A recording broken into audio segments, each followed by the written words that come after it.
dulo guys. Kakapit tayo ng kurma.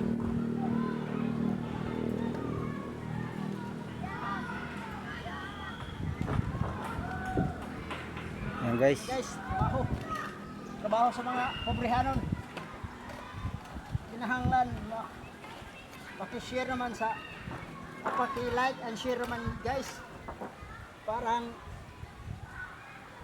magdaghan ang atong mga followers o this coming followers. Ambil ang ubat Taiwer.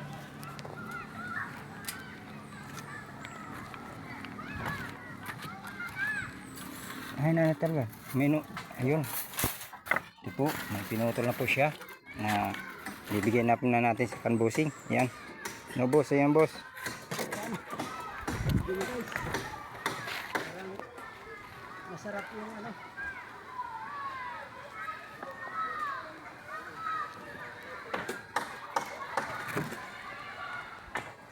Ganito talaga ang buhay guys pag ano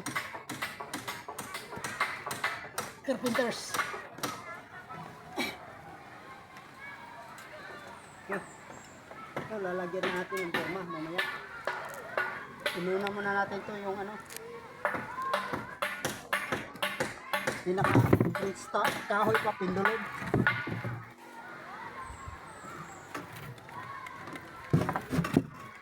$16 na daw. 36.